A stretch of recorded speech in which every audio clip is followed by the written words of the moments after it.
gustaría que nos acercáramos a un pasaje, es muy conocido.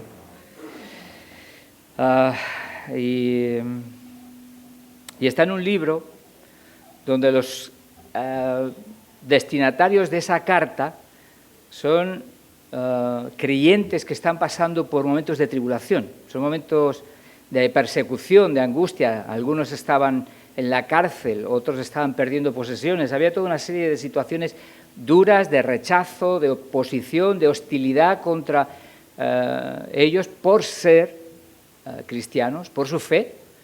Y en esa carta hay tremendas lecciones, hay tremendos mensajes de aliento, de esperanza, de reto, de desafío en medio de las situaciones a veces que son complejas, ¿no?, de la vida, y más cuando hay momentos de angustia y de tribulación.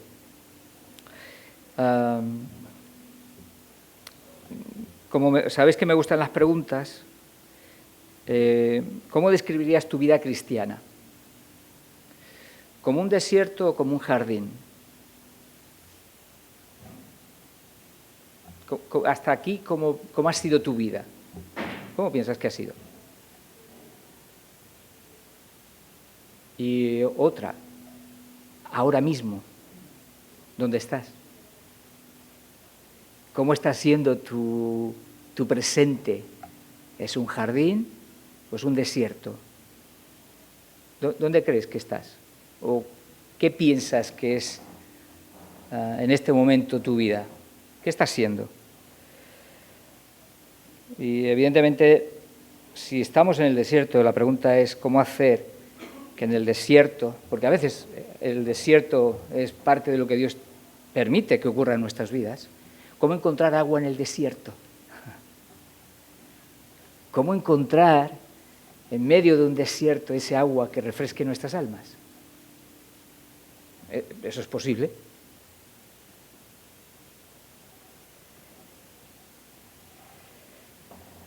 ¿Es posible en medio de una vida complicada, a veces marcada por situaciones duras?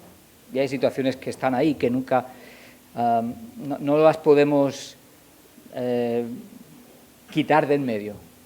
Nos van a acompañar durante el resto de nuestros días.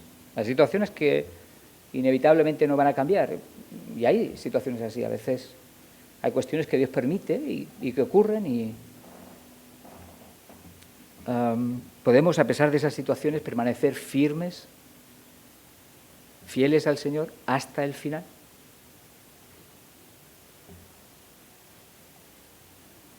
¿Podemos o no podemos?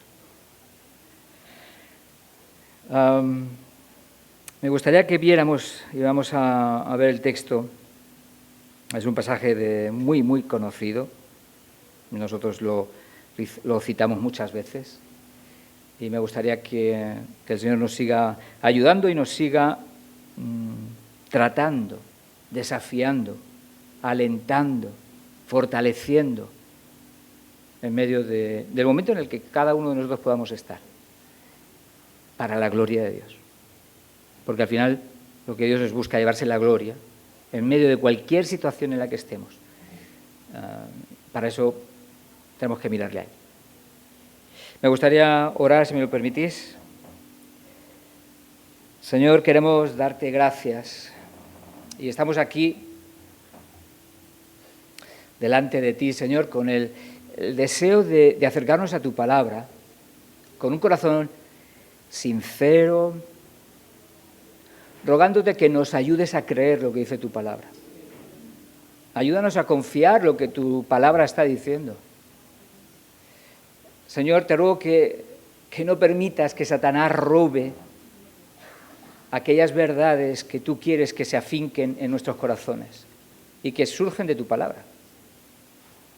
Señor, estamos en una batalla espiritual y Satanás incluso pueda que en esta mañana esté tratando con alguno, susurrándole al oído. Es mentira lo que estás escuchando o leyendo. Señor, danos discernimiento para desechar toda artimaña diabólica y para confiar en ti. Señor, te ruego que tú ayudes a tu pueblo. Necesitamos tu ayuda. Espíritu Santo, muévete en medio nuestra. Señor, ayúdanos. Fortalece la fe de tu pueblo, Señor. La confianza de que nuestra más profunda necesidad viene de ti. Viene de ti, Señor. Te ruego que tú te glorifiques, Señor. Usa este vaso de barro, Señor. Y llévate la gloria, Señor. Obra tú, en el nombre de Jesús.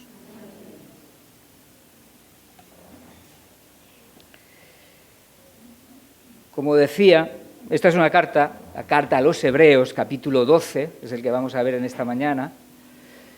Es una carta que va dirigida a creyentes que están sufriendo por causa de su fe.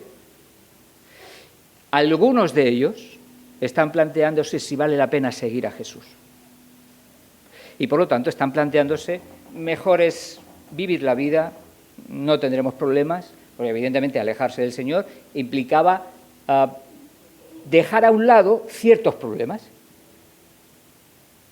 Aquellos problemas por seguir a Jesús.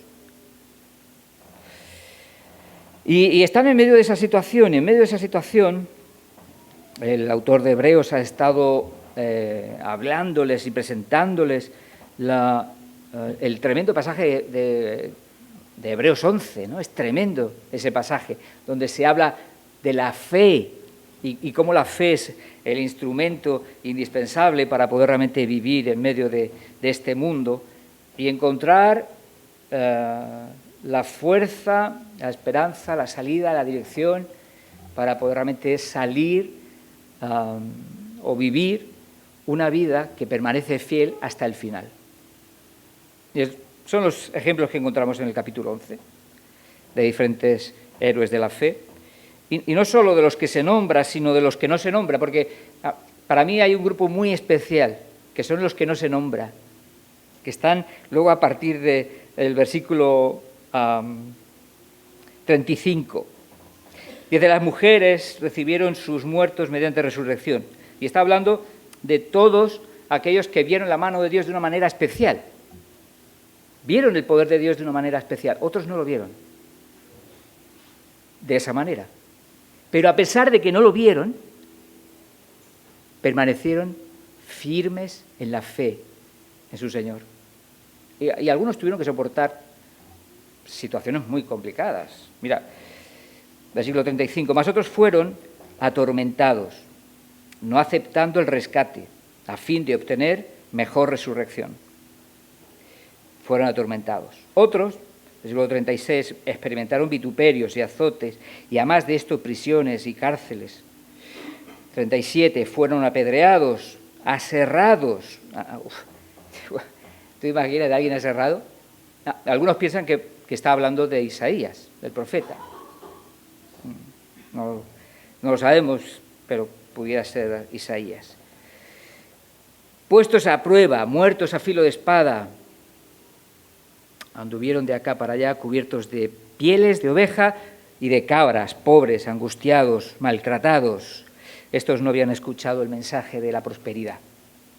En aquellos días no llegó el evangelio de la prosperidad. Pero escucharon el mensaje de un Dios salvador que está a su lado, que los fortalece, que los alienta, los levanta y les mantiene firmes hasta el final. Conocieron a Dios, conocían a Dios. Y dice el versículo 38, de los cuales el mundo no era digno. Héroes, anónimos, no sabemos los nombres, pero hombres y mujeres, llenos de fe, dispuestos a decir, no, tú eres lo más importante en mi vida. Y algunos llegaron a entregar sus vidas por esa causa, por esa razón, porque Dios era lo más grande para ellos. De los cuales el mundo no era digno, errando por los desiertos, por los montes, por las cuevas y por las cavernas de la tierra, y todos estos, aunque alcanzaron buen testimonio mediante la fe, no recibieron lo prometido. no vieron al Mesías, no llegaron a ver la obra del Mesías, no llegaron a experimentar la promesa que esperaba todo Israel. No llegaron a ver esa promesa. Pero a pesar de eso, perseveraron y persistieron. Proveyendo Dios alguna cosa mejor para nosotros, y es precisamente que nosotros sí experimentamos eso, para que no fuesen ellos perfeccionados aparte de nosotros. Y evidentemente nosotros también pasamos por situaciones de tribulación en nuestras vidas, para seguir evidentemente siendo transformados por el Señor y para su gloria. Y entramos al capítulo que es el que me gustaría ver, aunque no quiero concentrarme tanto en los versículos 1 y 2, mi propósito sería meditar sobre todo en el versículo 3, que es el que me gustaría que meditáramos en esta mañana, pero me gustaría antes, como no, repasar 1 y 2, ¿no? Y el autor de Hebreos va a estar hablando de una carrera, va a presentar la vida cristiana como una carrera que no es 100 metros lisos, ¿no? Es ¡bum! Pega el estirón rápido y en 9, ¿cuánto es el récord mundial? 9,8, 9,6, no me acuerdo. Llegar hasta la meta. No, está planteando no tanto 100 metros lisos, un sprint tremendo, rápido, fuerte y fugaz, sino una carrera larga, de largo trayectoria, un maratón. ¿Cuántos has hecho, Ángel, de maratón? ¿Has llegado a hacer los 42? 45, más todavía. 45 kilómetros. Cuesta llegar a los 45 kilómetros, ¿verdad que sí? ¿Y cómo llegas? Destrozado de la vida. Pero llegas, ¿no? Hay determinación, hay esfuerzo, hay sacrificio, ¿verdad? Pero llega. Bueno, sabéis que yo no conocía mucho de los maratones, pero mirando el tema del maratón, sé que hay un maratón ya no solo de 45 kilómetros, hay uno de 240. De 240 kilómetros, son 6 días, y tienen uno de descanso. ¿Os imagináis? El mismo. Yo también lo hago soñando en la cama. Es increíble cómo tienen que llegar de agotados y de reventados a las personas. O sea, se han consumido en esos días. Porque, un maratón consume tremendamente. Pues es parte de lo que están ocurriendo. Y hay otros maratones también, de menos kilómetros, de 100 y pico. O sea, hay muchos y diversos maratones. Bueno, pues la vida cristiana es así. Es un maratón en el que estamos corriendo y en el que tenemos que saber gastar nuestras fuerzas, ¿no? Una de las cosas que yo escuchaba a alguien que corría un maratón y una de las cosas que decía es que tiene que saber administrar bien sus fuerzas para no gastarlas, por ejemplo, todas al principio y ya no tener fuerzas para seguir terminando. No, hay que saber administrarlas para poder llegar hasta el final, porque la meta es llegar hasta el final y entero y más o menos pudiendo, ¿no? Bueno, al final es parte de lo que también nosotros estamos viviendo. La vida cristiana es algo que tenemos que saber vivir y evidentemente vivir a la luz de aquel que puede ayudarnos, que es el Señor, ¿no? Y teniendo en cuenta esa idea y teniendo en cuenta que va a estar hablando de esa manera de contemplar la vida cristiana con esta ilustración, el autor de Hebreos va a decirles, por tanto, o sea, ya que vemos, haciendo referencia a todos esos héroes de la fe que ha visto en el capítulo 11, dice, por tanto, nosotros también, teniendo en derredor nuestro tan grande nube de testigos, tenemos toda una serie de testimonios que nos ayudan en nuestra fe. Y están colocados ahí para que nosotros los miremos también. Todos esos ejemplos del capítulo 11 han sido reflejados, reservados, conservados en las Escrituras para que meditemos sus vidas y aprendamos de ellos. Tenemos que parar a mirarlos. O sea, los buenos ejemplos hay que aprovecharlos. De los malos ya tenemos demasiados, los dejamos a un lado. Pero de los buenos ejemplos de fe, que van a estimular nuestra fe y nos van a ayudar a caminar en la vida cristiana como Dios quiere, profundiza en ellos. Trabaja. Yo te voy a invitar a una cosa. ¿Cómo está tu fe? ¿Tu fe está en épocas bajas? Puede estarlo. Es parte de lo que puede ocurrir a un creyente. Si tu fe está en épocas bajas, por favor, medita el capítulo 11 de Hebreos. Párate a meditarlo. No estoy hablando de que lo leas 1 hora, o media hora, o 20 minutos. Esto se lee en 5 minutos, el capítulo de Hebreos. No estoy hablando de eso. Estoy hablando a que lo medites. Luego hablaremos de lo que es la meditación, que profundices, que lo sigas leyendo, que investigues, que te plantees cosas acerca de lo que estás leyendo, que te preguntes si lo que tú estás viviendo es lo que te está enseñando el libro, o el capítulo 11 de Hebreos. Ahora hablaremos un poquito más sobre eso porque me gustaría animarte en ese área también. Pero los ejemplos que tenemos ahí son para aprender. Abel está puesto ¿para qué? Para enseñarnos. Y Abel tiene unas tremendas y preciosas lecciones. Tenemos que aprender de Abel, de Enoc, de Noé, de Abraham, de Moisés, de Rahab. Hay muchísimos ejemplos. Y creo que eso es una de las necesidades que tenemos que seguir tratando y trabajando en nuestras vidas. Todos estos héroes de la fe, ¿sabéis? Cuando los leía, cuando estaba meditando en este texto, me decían una cosa, porque yo creo que estos héroes de la fe del capítulo 11 están diciendo algo. Se puede.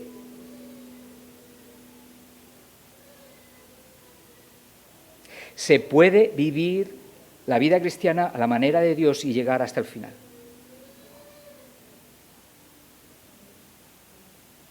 A veces en nuestros corazones anida la idea de que la vida cristiana no se puede vivir. Dejamos que nuestros corazones se llenen de ideas como que, eso es para Jesús, porque como era Dios.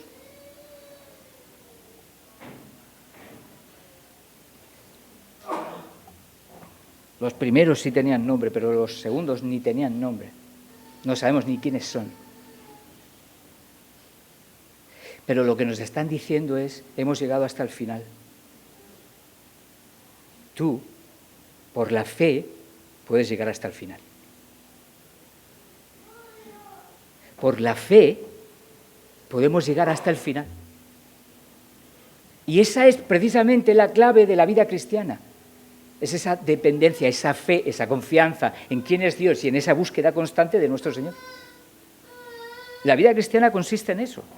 No consiste en tener mayores habilidades que los demás o en ser nosotros, tener como Saúl, estar por encima de las cabezas de los demás, ¿no? Él sobresalía, tenía toda una serie de características físicas que le hacían diferente, más guapete, ¿no? Algo así como yo. Y no fue eso lo que nos va a hacer distintos. No son nuestras habilidades. Es la gracia de Dios en nuestras vidas, que recibimos por la fe, porque es la fe la que nos va a ayudar a llegar hasta el final, porque estamos en un maratón. ¿Cuántos de aquí llegaremos al final? ¿Cuántos? ¿Nos quedaremos alguno en el camino? ¿Nos faltarán las fuerzas? ¿Extenuaremos y no llegaremos al final, alguno de los que estamos aquí? Espero que no. Pero para eso necesitamos buscar al Señor y confiar en Él. Y una cosa, no lo hagas solo cuando tengas problemas. Búscalo día a día. Día a día.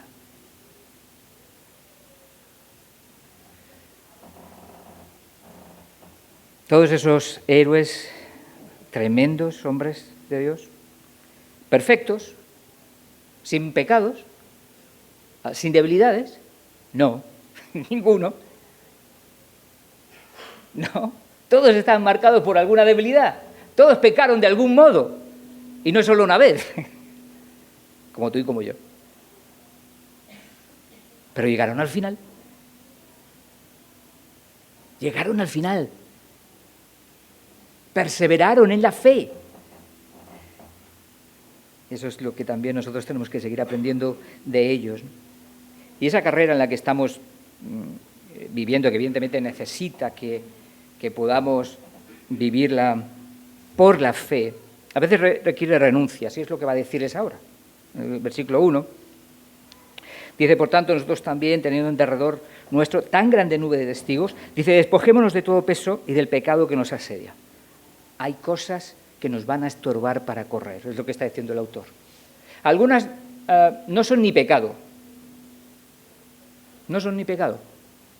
pero incluso esas cosas que no son pecado nos están estorbando y están impidiendo que nosotros sigamos creciendo, buscando al Señor, sirviéndole, confiando en Él y avanzando en la fe. Seguir la carrera, nos lo impiden. Y hay cosas buenas a nuestro lado que nos impiden. Amar puede ser una de esas cosas. El amor, hasta el amor puede ser un impedimento. ¿Y el amor es malo? Por favor. Ahora, puede serlo dependiendo de dónde enfocamos nuestro objetivo. ¿Qué amamos? Porque si amamos lo que no debemos, o lo que Dios no quiere, o amamos a alguien o a algo más que a Dios, lo bueno se convierte en un problema para mí.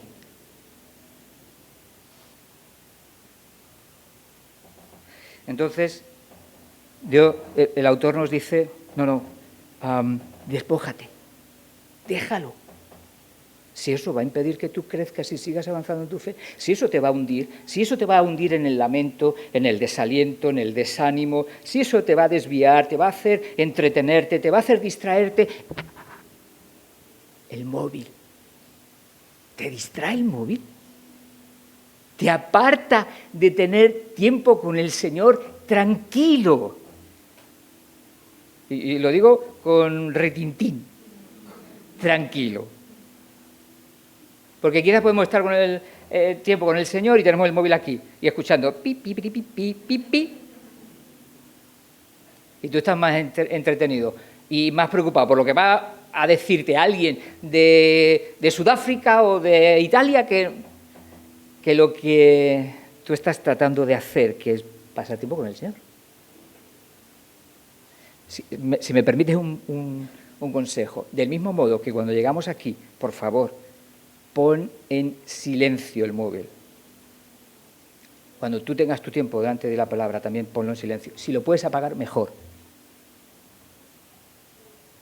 Si lo puedes apagar, mejor. Porque hay cosas que nos distraen y nos alejan de hacer y cumplir el propósito que tenemos, ¿no? Otras veces son pecado, claramente, las que evidentemente nos estorban en nuestras vidas. Hay cosas que evidentemente pueden estorbar y son pecado y a veces hasta queremos tenerlas ahí, en el cajón de reserva. No. Lo que sabemos que es pecado, hay que luchar contra ello y decir no. No, Señor. Y tenemos que arrepentirnos cuando en nuestros corazones estemos deseándolos. Porque el pecado no es solo cometer la acción, sino estar deseando cometer esa acción. ¿Os acordáis, verdad? El Sermón del Monte habla precisamente de eso. Entonces, que ese área también sea algo que nosotros seamos conscientes, porque eso nos va a estorbar en nuestro crecimiento, en nuestro desarrollo, en nuestro avance de fe. Nos lo va a impedir. Hay una barrera entre el Espíritu Santo y nosotros. De hecho, Efesios, ¿qué dice?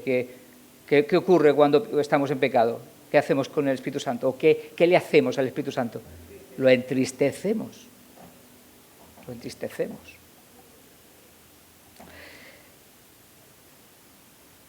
Toda esta consejos es para que realmente nosotros sigamos corriendo la carrera, como la dice a continuación en el versículo 1, despojémonos de todo peso y del pecado que nos asedia. Y es cierto, tenemos un enemigo que está asediándonos.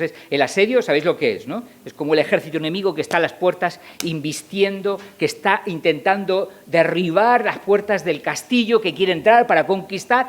Y nosotros tenemos un enemigo así, que está invistiendo la puerta de entrada del castillo. que está asediándonos, tiene rodeado nuestro castillo y nos está intentando destruir. ¿Lo ves? ¿Te ocurre? Cuando no lo vemos, no significa que no está. Significa que no nos damos cuenta, que es peor. Porque entonces ocurre lo del caballo de Troya. ¿Os acordáis la historia del caballo de Troya? Que metieron los soldados dentro del caballo de madera que hicieron. Qué contentos ellos con su caballo allí que les habían regalado, ¿eh? Qué bonito este caballo. Y por la noche fue su ruina. A nosotros nos puede estar pasando igual. Tenemos que velar. El Señor usa muchas veces, los apóstoles hablan muchas veces en sus libros. Velad, velad, estad en guardia. Estad en guardia. Porque tenemos un enemigo brutal. No es un león, no es un gatito, es un fiero león que quiere devorarnos. Como los leones devoraban a los creyentes en el circo romano. Que eso es literal, eso es real, es historia de los primeros cristianos. Pues a manera espiritual, el diablo quiere hacerlo con nosotros también. Por eso el autor nos llama precisamente a ser conscientes de eso. Y dice que corramos con paciencia la carrera que tenemos por delante. Tenemos por delante un camino. Corre con paciencia, persevera ahí. Necesitas esfuerzo. La paciencia evidentemente requiere ese esfuerzo también. Y es parte de lo que tenemos que seguir desarrollando. Necesitamos que Dios sea el que nos ayude a llegar hasta el fin. La meta es llegar hasta el fin, a pesar de las tremendas dificultades que a veces podemos estar viviendo. Y pasa al segundo versículo, que es ese tremendo versículo, que yo creo que es uno de esos versículos que me gustaría animarte a que lo memorices, por la verdad tan tremenda, tan importante, tan vital, que necesitamos seguir recordando. Puestos los ojos en Jesús. Puestos los ojos en Jesús. Qué fácil es quitar los ojos de ahí y ponerlos en cualquier otra cosa. ¿O a vosotros no os resulta fácil? Es fácil mirar a la izquierda. Es fácil mirar a la derecha. Incluso atrás. Podemos mirar atrás y pensar, oye, yo antes sí que estaba bien.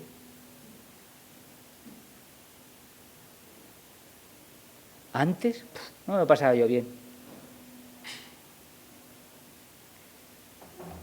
Y las fiestas que yo...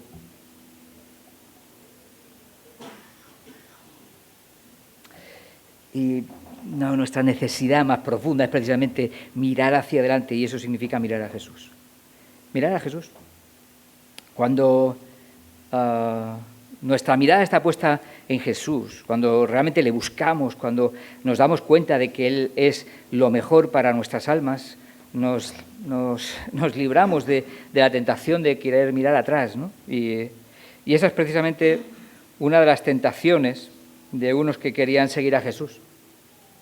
Y dice en el versículo 61 de Lucas 9, dice, entonces también dijo otro, te seguiré, Señor, pero déjame que me despida primero de los que están en mi casa. Jesús le dijo, ninguno que poniendo su mano en el arado mira hacia atrás es apto para el reino de Dios. La necesidad que tenemos es la de mirar hacia adelante. Y Jesús estaba utilizando una ilustración del campo de aquellos tiempos, ¿no?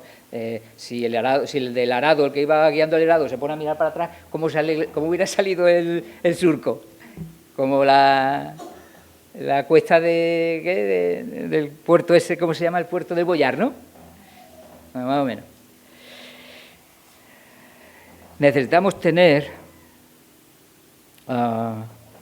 una mirada clara sobre el modelo perfecto, porque al final lo que está queriendo resaltar aquí el autor es los modelos que vemos en el capítulo 11 son tremendos, pero hay uno mayor incluso que ellos, y se llama Jesús. Por eso, insiste, puestos los ojos en Jesús. Dice, el autor y consumador de la fe. Está queriendo invitarnos precisamente a reconocer quién es. Una de las cosas que está tratando de decir es, clava tu mirada en Jesús, porque es lo más importante. No claves la mirada en aquel que te ha hecho daño. No claves la mirada en el que te ha traicionado. No claves la mirada en el que te está incluso, haciendo bien incluso. Clava la mirada en Jesús. Ponla en Él. Porque tenemos la tentación de quizás poner la mirada en nuestro esposo o en nuestra esposa. ¿No? Lo que nos da alegría es quizás nuestro matrimonio. O nuestros hijos, lo que nos da alegría son nuestros hijos. Son una bendición tremenda, y lo son. Pero ni ahí tiene que estar clavada nuestra mirada. Nuestra mirada tiene que estar clavada en la persona de Jesús. ¿Por qué? Porque dice, Él es el autor y consumador de la fe. Jesús es el origen de la fe. Él es el que evidentemente nos ha llamado, Él es el que ha diseñado la vida para que sea de fe. Él es la fuente y es el origen, es el que además puede proveernos de fe en medio de nuestra necesidad. Y a la vez es el consumador. Es el ejemplo perfecto de lo que significaba vivir por fe. Él expresó como nadie lo que significaba vivir por fe. Si tú quieres ver lo que significa entender un modelo auténtico, pleno y completo de fe, es Jesús. Él es el consumador. Él llega a la cruz y dice, consumado es.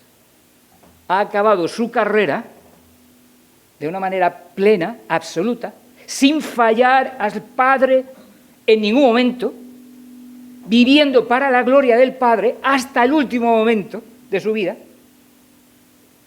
siendo de esa manera el ejemplo por antonomasia, por excelencia, de lo que es vivir por fe.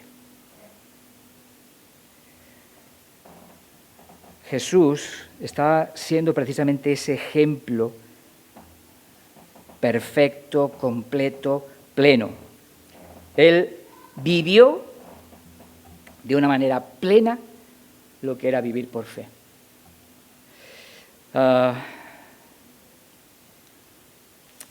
Por eso necesitamos mirarle a Él, porque Él es el ejemplo perfecto de fe. Y es su ejemplo el que nos va a estimular a nosotros. Es su ejemplo, ese ejemplo por el cual está dispuesto a decir, Señor, si es posible pase de mí esta copa, pero que si no, se cumpla tu voluntad. Jesús dice eso, ¿verdad?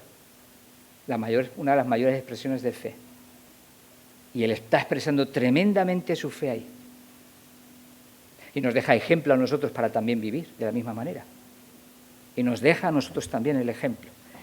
Hoy nos encontramos en mucha gente en nuestro alrededor que nos dice, no, pero si yo ya creo en Dios.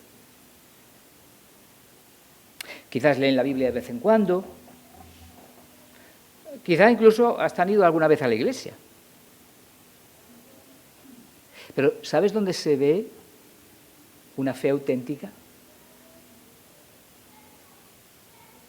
No por lo que se sabe, sino se está dispuesto a obedecer.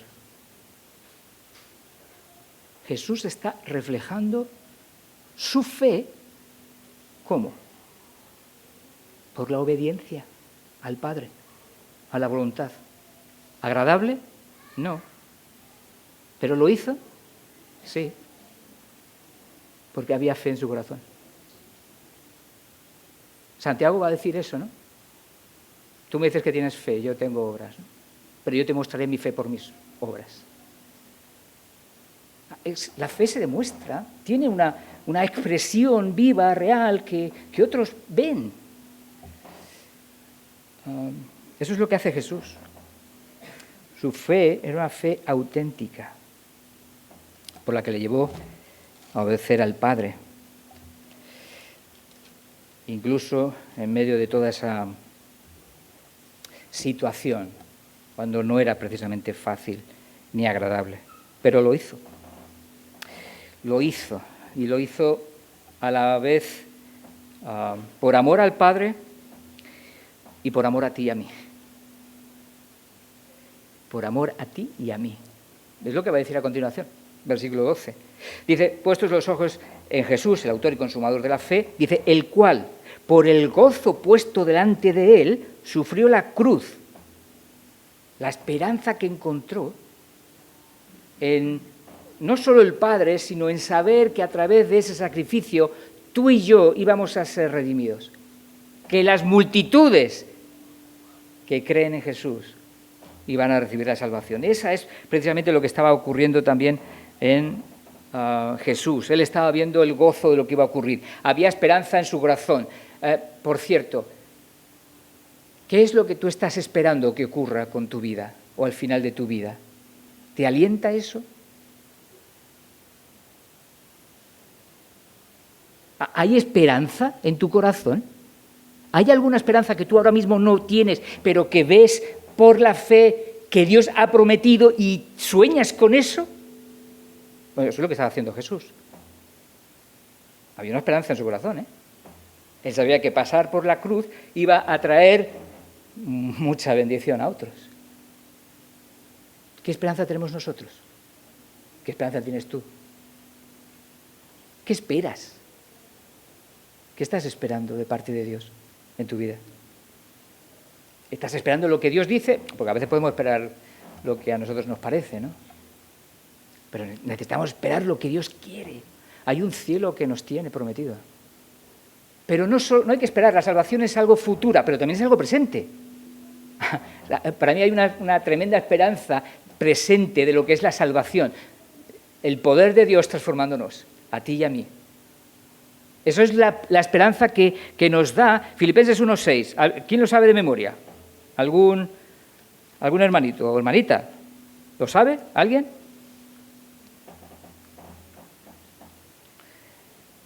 Estando persuadido, está convencido, tiene certeza. La fe es, pues, la certeza de lo que no se ve, la convicción de lo que se espera. Pablo tiene eso. Está marcado por eso. Dice, estoy persuadido de esto, que el que comenzó en vosotros la buena obra la perfeccionará hasta el día de Jesucristo.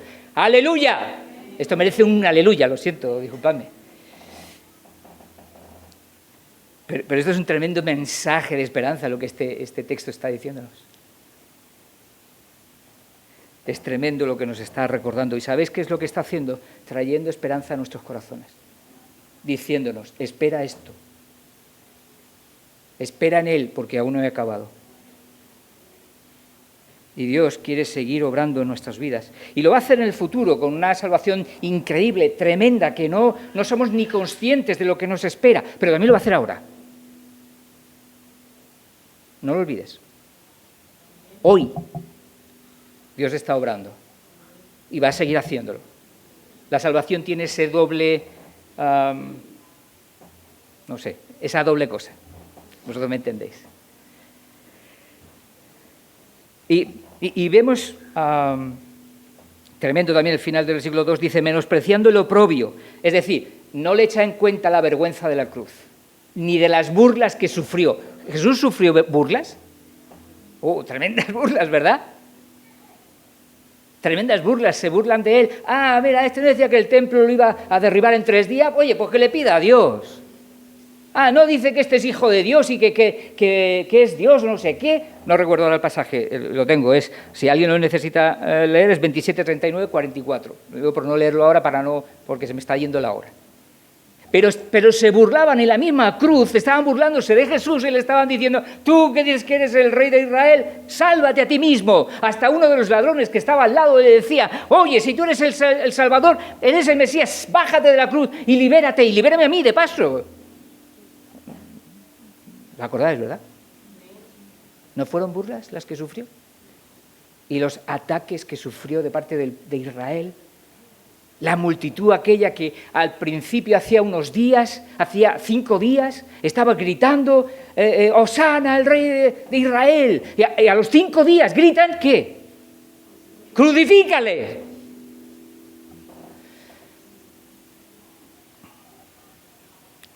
Jesús no tuvo en cuenta eso, dice. Menospreció lo oprobio. Menospreció, no tuvo en cuenta toda esa burla. ¿Sabes por qué? Porque estaba mirando con fe. Estaba mirando con fe a su Padre, a su Dios. Y estaba esperando de Él la bendición. Y se sentó, dice, a la diestra del trono de Dios. Eso tiene que ver con la glorificación. Ahora vamos al 3. Y dice así la palabra, dice: considerad a aquel que sufrió tal contradicción de pecadores contra sí mismo, para que vuestro ánimo no se canse hasta desmayar. Aquí hay un consejo brutal, déjame decirlo así.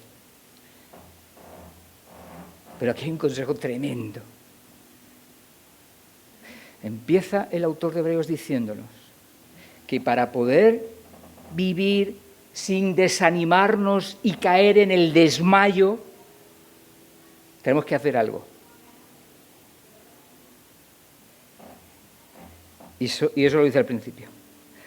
Considerad a aquel que sufrió tal contradicción de pecadores contra sí mismo. Y ahí algo que me gustaría invitarte en esta mañana. El autor está diciendo: considerad. Es decir, párate, medita, piensa lo que está ocurriendo, analiza quién es Jesús, profundiza en quién es la persona de Jesús, qué es lo que Él ha hecho, recuerda que Él es tu modelo, que es tu ejemplo, que aprende de Él todo lo que puedas, trata de vivir como Él, trata de pensar, trata de acercarte a Él.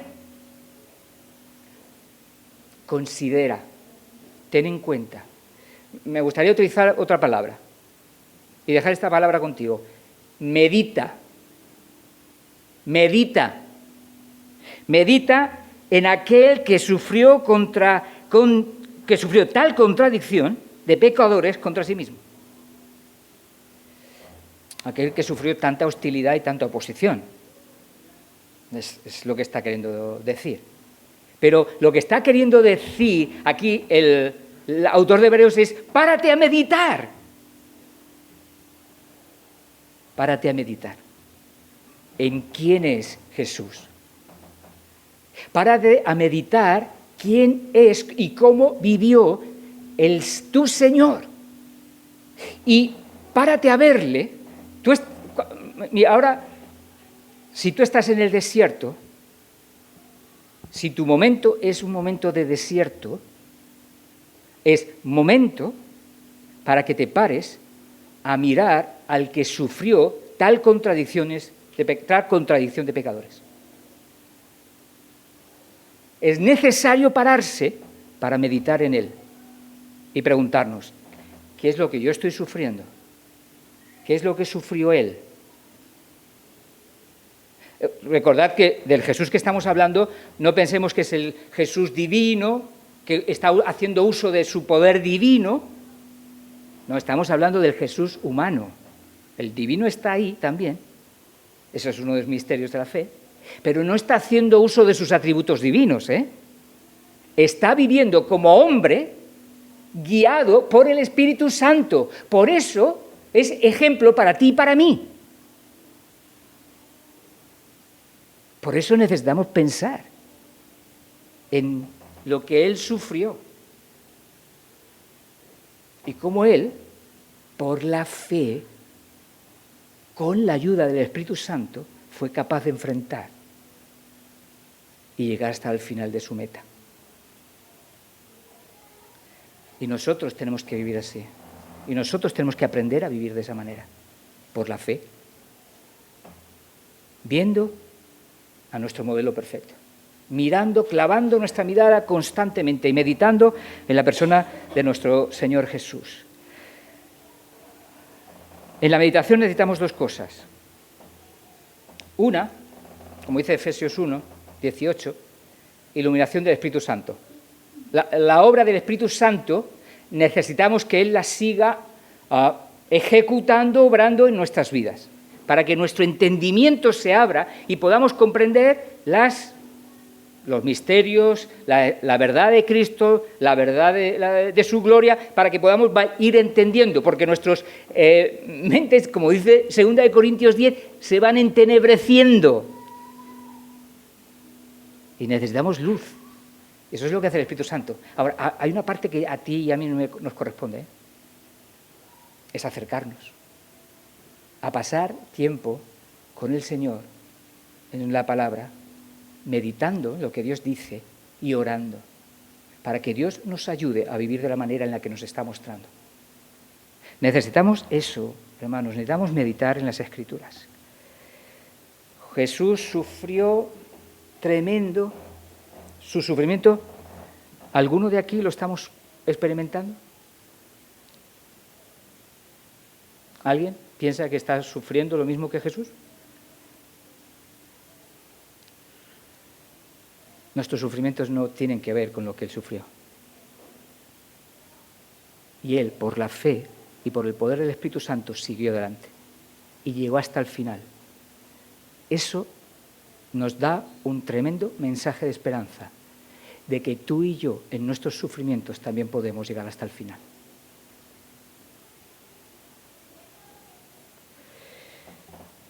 ¿Y cuál es el consejo para poder llegar hasta el final?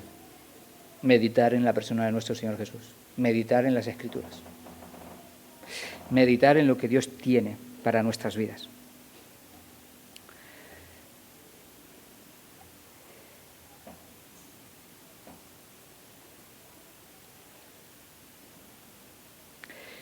La vida cristiana es posible con la ayuda de Dios. No es un mito. Es posible con la ayuda de Dios. Solos no podemos, pero con la ayuda de Dios sí. Me gustaría ahora meditar solo brevemente ya en la meditación. ¿Sabéis por qué necesitamos meditar? ¿Por qué, por ejemplo, alguien se acuerda de algún salmo donde hable de la necesidad de meditar? ¿Cuál? ¿Quién ha dicho sí? Salmo 1, venga, no vamos a alargarlo. Salmo 1, versículo 2. Y está hablando de los hombres impíos, en el versículo 1, ¿no? Bienaventurado el varón que no anduvo en consejo de malos, ni estuvo en camino de pecadores, ni en silla de escarnecedores se ha sentado, sino que, y aquí viene el hombre guiado por Dios, ¿vale? Dice, sino que en la ley de Jehová está su delicia, y en su ley medita, de día y de noche. ¿Cuál es el objetivo de nuestra meditación? ¿Sobre qué tenemos que meditar? ¿O acerca de qué? De la palabra, ¿no? Es lo que la palabra nos está diciendo. La palabra tiene que ser el objeto de lo que meditemos, el objeto que nos lleva a la palabra, que evidentemente va a ser Dios, su obra, nuestro Señor Jesús, va a ser todo, sus planes, sus promesas, sus enseñanzas. Vale, encontramos en las Escrituras ese llamado a meditar, ¿no? Y creo que esa es una de las enseñanzas que también recibió otro líder de Israel. ¿Alguien se acuerda?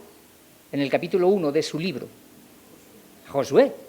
Josué también recibe la misma idea, medita en la palabra. ¿Vale? Entonces, esa es una de las necesidades que tenemos. La pregunta es, a veces estaba preguntando, ¿por qué necesitamos meditar? ¿Lo sabes? ¿Por qué piensas?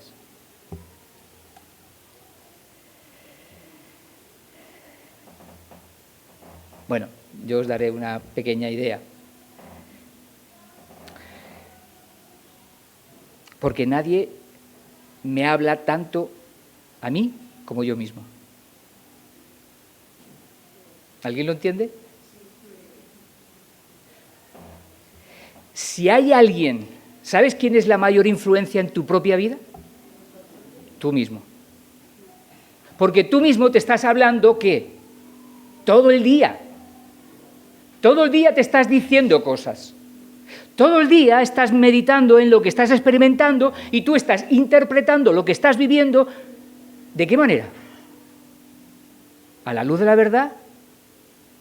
¿O a la luz de tus propios pensamientos y deseos?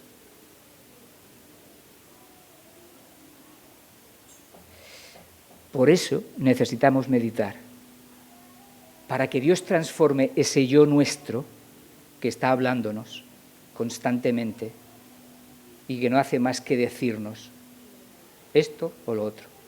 Y muchas veces ese yo interno nos está alejando y nos está invitando a no creer en las promesas de Dios. ¿Os acordáis de la parábola de las bodas? Que un rey invita, hace una boda y sale a la calle y llama a las gentes para que vayan a la boda. ¿Sabéis qué hacen aquellos a los que se les invita? ¿Os acordáis? Rechazan, ¿no?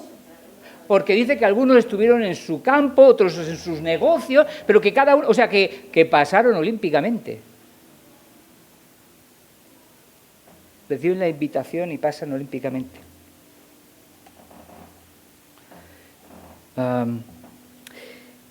Eso a veces nos pasa también a nosotros. Porque podemos leer las Escrituras y salir tal cual hemos entrado. Nuestro corazón es como que a veces hay como una coraza, ¿no? ¿No te has dado cuenta o no te ha pasado a ti eso? Yo a veces me he dado cuenta que en mi corazón hay como una coraza, que leo lo que Dios dice y como que me salgo, me da igual, o sea, salgo como estos, en mis negocios.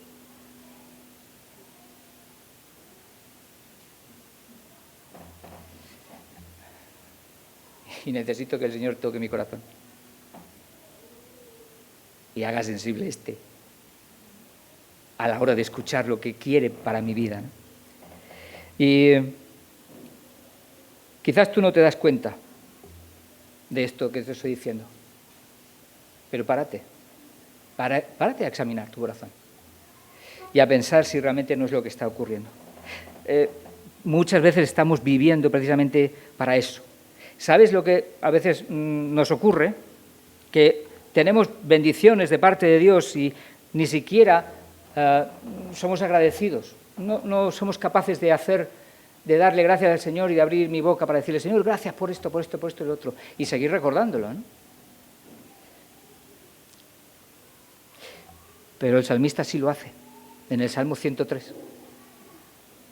Se para y se habla a sí mismo porque ha tenido un encuentro con Dios. Y se dice, bendice alma mía Jehová, bendiga todo mi ser su santo nombre, bendice alma mía Jehová, y no olvides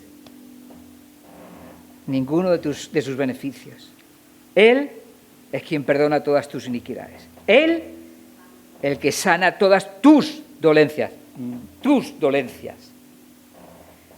El que rescata del hoyo tu vida, el que te corona de favores y misericordia, el que sacia de bien tu boca, de modo que te rejuvenezcas como el águila. El salmista se está hablando a sí mismo.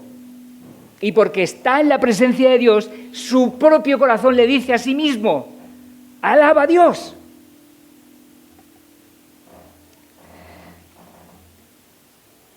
¿A qué te invita tu corazón? Tu corazón lleva a darle gracias a Dios día a día por quién es Él, por lo que Él está haciendo en tu vida, por lo que ha hecho y por lo que va a seguir haciendo.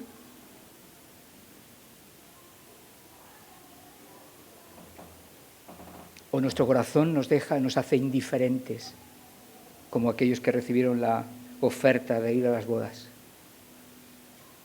O como aquellos 9 que recibieron la libertad de la lepra, ¿verdad? ¿Os acordáis? La parábola de los 10 leprosos. ¿Cuántos son los que vienen a Jesús? Uno. Se atrevió a venir allí a decirle, Señor, gracias por lo que has hecho. ¿Y Jesús qué pregunta? ¿Dónde están los demás? Porque erais 10.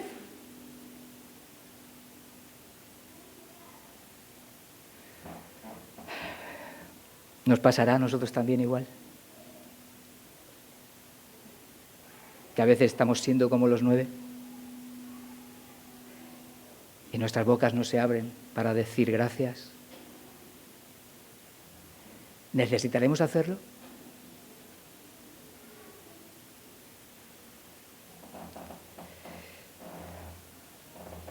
Solo, ya para terminar, no voy a alargarme más, solo decir una cosa: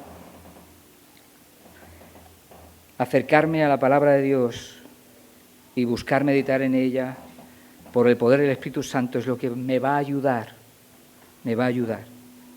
a que la inclinación de mi corazón sea transformada.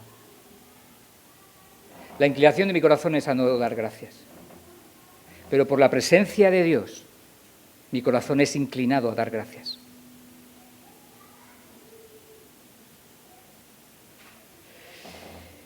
Y la meditación, hermanos, sobre todo me gustaría decirte una cosa sobre el tema de la meditación. No leas por leer, por favor, no lo hagas. Lee, párate delante del Señor y dile: Señor, ayúdame a leer. No tengo ganas, no tengo deseos ninguno, pero ayúdame, yo quiero seguir aprendiendo de ti, conociéndote a ti y siendo transformado por ti. Párate y empieza a leer, pero empieza a leer no solo por terminar de leer, sino tratando de entender. Entra en un diálogo con el Señor. Tú estás hablando con el Señor. Cuando lees la palabra, abres la Biblia y te pones a mirar las Escrituras, estás hablando con el Señor. Él está ahí delante tuyo. Y empieza a preguntarle: Señor,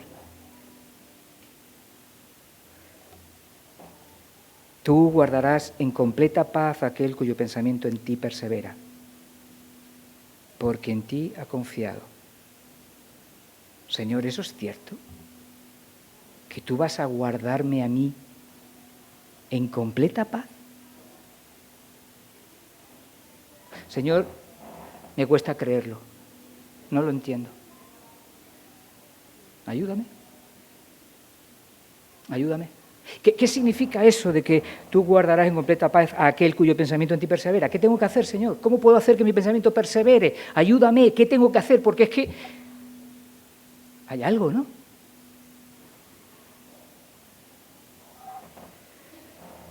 Meditar significa entrar en un diálogo, en una búsqueda de intentar entender lo que estamos leyendo y aplicarlo a mi vida. Si tú sales de una lectura sin saber qué es lo que Dios te ha dicho que tienes que hacer con tu vida, no estamos entendiendo. Estamos simplemente pasando rato, tiempo. Necesitamos plantearnos qué significa meditar. Meditar significa pararnos a decirle: Señor, ¿cómo yo puedo vivir esto que tú me estás diciendo? ¿Qué tengo que cambiar de mi vida? ¿Qué tengo que hacer que no estoy haciendo? Donde no llego y donde yo no sé, ayúdame, Señor, porque yo no puedo. Meditar tiene que ver con un diálogo con Dios, personal, sincero, donde tú te derramas, donde tú desnudas, donde no ocultas, no tratas de darle fachadas o una imagen. No, eres quien eres. Si no puedes, si no lo sientes, dilo. Derrama tu corazón y dile: Señor, ayúdame, te necesito. Quiero entender, quiero saber y quiero vivir lo que tú quieres para mí, porque la mejor vida es esa, es vivir para ti. Medita en la palabra. Pide al Señor que te ayude a meditar con fe. Y sabes, cuando meditamos en la verdad de Dios, dice que Dios nos va a hacer libres. La verdad os hará libres. La verdad os hará libres. Medita día y noche, hermano. Medita, ¿no? Coge la palabra. Y me gustaría pedirte, si tienes tiempo por la mañana y puedes, hazlo. La mañana tiene algo especial porque no hay ruido, no hay tanto movimiento de la gente con la que a veces estamos viviendo. Es más tranquilo y tenemos más oportunidad para pararnos y meditar y estar reflexionando en las cosas de Dios y en lo que Él nos está diciendo y en lo que Él quiere para nuestras vidas. Si no puedes, busca otro rato, pero búscalo en tu cuarto secreto, en tu cámara secreta y medita. Medita en lo que Dios está diciéndote, en lo que Dios quiere cambiar y transformar de tu vida. Y dale respuestas al Señor. Dale respuestas. Voy a terminar solo con un versículo.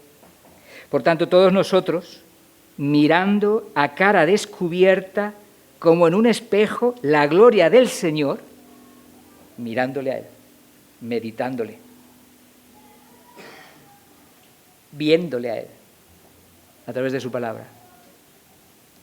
Somos transformados de gloria en gloria, en la misma imagen, como por el Espíritu del Señor. Que el Señor nos ayude a vivir firmes hasta el final, sin desmayar, confiando en Él, experimentando su poder, su gracia, su favor, su amor, su misericordia, su ternura, su paciencia, su poder en nuestras vidas. Señor, gracias por tu palabra. Señor, rogamos que tú nos ayudes a que tu palabra siga, Señor, transformando nuestro corazón. Ayúdanos, queremos, Señor, que tú seas el que sigas transformando nuestro corazón y podamos hacer como el salmista. Oh alma mía, alaba al Señor y no olvides ninguno de sus beneficios. Señor, ayúdanos a decirnos eso a nosotros mismos. Que la voz que escuchamos en nuestro corazón sea invitándonos, llevándonos a darte a ti la gloria y a vivir para ti, Señor. Señor, ayúdanos. Ayuda a tu iglesia, ayuda a cada uno de mis hermanos. Ayúdanos a discernir las acechanzas diabólicas, los dardos del maligno. Ayúdanos a ver las mentiras del diablo o las de nuestro propio corazón. Señor, ayúdanos. Y ayúdanos a disciplinarnos para poder pasar tiempo contigo y estar delante de ti, dejando que tú seas, Señor, quien dirijas nuestra vida. Exáltate, Señor. Exáltate y llévate la gloria. En el nombre de Jesús. Amén.